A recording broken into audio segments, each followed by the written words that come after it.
Each correct answer carried 1 mark. तो correct के लिए आपको मिल रहा है 1 मार्क, रॉन्ग के लिए आपको कट हो रहा है 0.5 और अनअटेम्प्टेड के लिए आपका जा रहा है 1/4 जा रहा है। ठीक है, और यहाँ पर ये 1/2 जा रहा है। ऐसे लिख तो ज्यादा सुकून मिलता है ना, पॉइंट मैम वाइट में मीनाक्षी लिखना। मैम, हाँ जी मैम मुझे आपसे एक काम था। काम बाद में, क्लास के बाद। पर मैडम चलिए, मेरी बात तो सुनो। अब score of Arun in that exam is 10 marks. तो इसको मिल कितने रहे हैं? 10 मार्क्स यहाँ पर मिल रहे हैं, ओनली 10 मार्क्स से इसको यहाँ पर मिले। तो अगर हम बात करें करेक्ट, रॉन्ग और अनअटेम्प्टेड सारे मिला के 24 ही तो क्वेश्चन होंगे, और हर क्वेश्चन के लिए आपको 1 मार्क मिल रहा है, राइट। और अगर हम बात करें टोटल 10 मार्क्स इसको अगर मिले हैं, तो करेक्ट माइनस रॉन्ग के लिए इसके 1/2 डिडक्ट हुए, तो रॉन्ग बाय 2। और अनअटेम्प्टेड जितने रहे होंगे उनके कितने कटे? 1/4।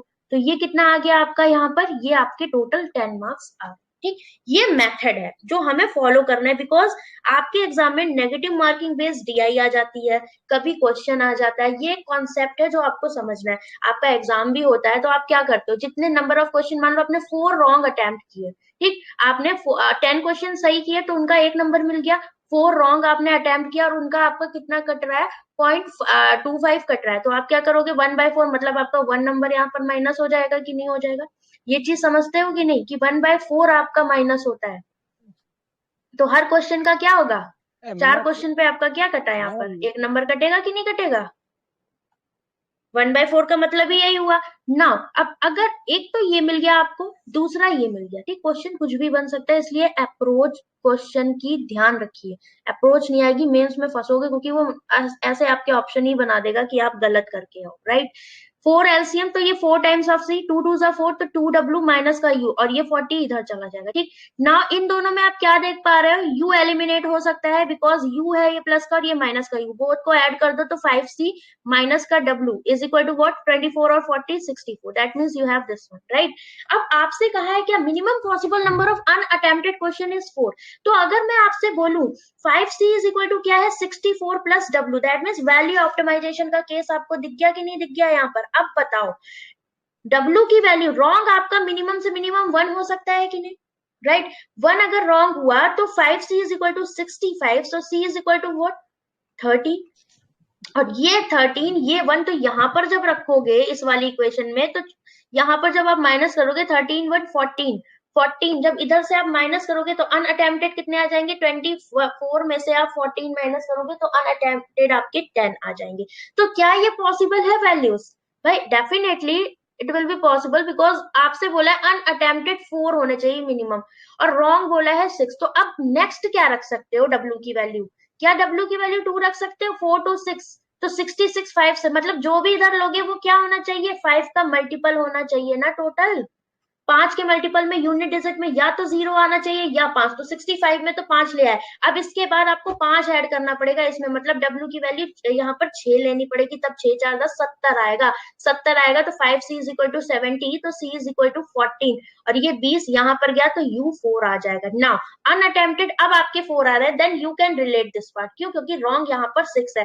तो मुझे बताओ आगे कोई वैल्यू पॉसिबल है क्या? 6 के बाद आप क्या रख सकते हो? 6 4 10, ठीक, तो 6 के बाद आप क्या रख सकते हो? अब 10 से 70 से 75 ही तो बनाओगे 5 से कट करने के लिए, तो आप 6 में 5 11 ऐड करना पड़ेगा, मतलब क्या w 11 पॉसिबल है? अगर आप 11 रॉन्ग कर दोगे, क्या अगर आप 11 रॉन्ग कर दोगे तो आपके करेक्ट कितने आ जाएंगे यहाँ पर बताओ? 75। करेक्ट कितने आ जाएंगे? 5 1 जा 5, 5 5 जा 15। ओके, 5 और 1 6, 26। अब 26 ये क्या पॉसिबल है क्या? अनअटेम्प्टेड इतने तो आपके क्वेश्चन ही नहीं है, तो ये तो गया काम से ना, ये तो कोई सेंस ही नहीं दे रहा। That means you have only 2 values, right. तो हम कह सकते हैं Meenakshi minimum ma'am, possible number of unattempted question 4, yes. Maximum कहता तो ये करते, तो मतलब first one is correct. Maximum possible wrong number, तो रॉन्ग पॉसिबल कितने? 1, यहाँ पर 6, तो ये करेक्ट हुआ, that means this one is also right.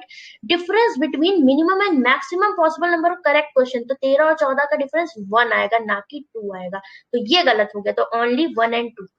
Answer आपका सही था मेहुल, लेकिन उस चीज को हम करेक्ट पूरी तरीके से नहीं कर पा रहे थे। समझेगे नहीं तुम लोग इस पॉइंट को? ये बात मैम लास्ट पॉइंट को थोड़ा बोलना फिर से रिपीट कीजिए, लास्ट पॉइंट को। मैडम मेरी 2 पॉइंट थे।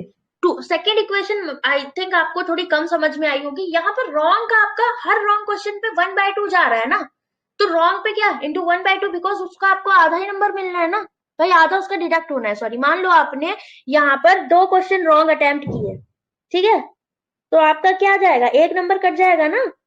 और अगर आपने 4 यहाँ पर अटेम्प्ट ही नहीं किए तो आपका 1 नंबर चला जाएगा। मतलब ये बहुत स्यापा है, यहाँ पर आपने जो रॉन्ग किया उसका भी काट रहा है नंबर, और जो आपने अनअटेम्प्टेड था उसका भी नंबर जा रहा है। दैट्स वाई, और टोटल ये कट पिट के जो मिल रहा है वो 10 नंबर मिल रहे हैं। इस वजह से ये सेकेंड इक्वेशन बनी। नाउ फर्स्ट और सेकेंड इक्वेशन को हमने यू एलिमिनेट किया, देन सी और डब्ल्यू, करेक्ट और रॉन्ग के बीच में हमारे पास एक एक्सप्रेशन आया, सी इज इक्वल टू 64 प्लस का आपका कितना था ये w अपॉन में 5। मतलब 64 plus w should be multiple of 5, because जो भी आपके आंसर्स होंगे वो क्या होने चाहिए, इंटीजर वैल्यू होने चाहिए। That means 1 2 3, not fractional, not in a negative format, right. अब W की वैल्यू मिनिमम से मिनिमम हम 1 रख सकते हैं, बिकॉज 64 से हम 65 पर जा सकते हैं, राइट। फिर 65 से हम 70 पे जाएंगे, फिर 75 पे, बिकॉज ओवरऑल हमें 5 का मल्टीपल बनाना है। तो first time we will take W is equal to 1, second time W is equal to 6, then we can make 70 here, okay. तो अब हमें पता लग गया कि W1 और W6 रखने पर C और U क्या आ रहा है अकॉर्डिंग टू इक्वेशन 1, राइट।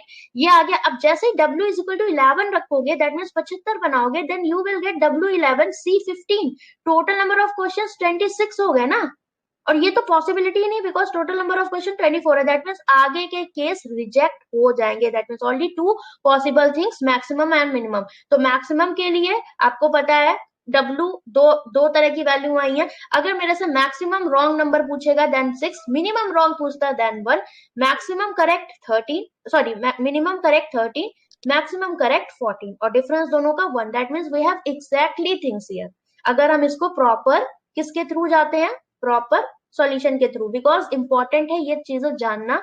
ये आपको केसलेट में मिल सकता है एग्जाम में, आपको डीआई के फॉर्मेट में प्रॉपर मिल सकता है, या आपको ये ऐसे ही डेटा सफिशिएंसी क्वांटिटी में मिल सकता है। तो कॉन्सेप्ट ये इंपॉर्टेंट था। आई होप आपको क्लियर होगा, ठीक। So this is all about today guys. I hope आपको सेशन अच्छा लगा होगा। थोड़ा टूटा फूटा था बट हो गया मैनेज, ठीक।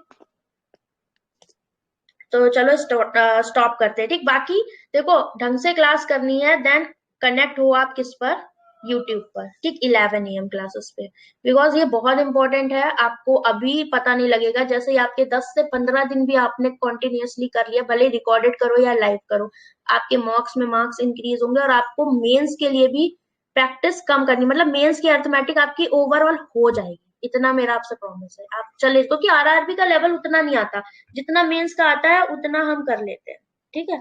तो चलो एंड करते हैं सेशन को। मैम ये सब आज के लिए थी हाँ या फिर कल कल भी होगी? ये जो क्या, टेलीग्राम वाली क्लास होती है ये आज ही के लिए थी या फिर कल भी होगी? कल भी ले लेंगे, ठीक है, कल भी करते हैं, ठीक। कल अगर करेंगे तो 5 क्वेश्चन मेंस के करेंगे, मतलब हाँ मैम। अर्थमेटिक थोड़ा सा अच्छा लगेगा। हाँ मैम।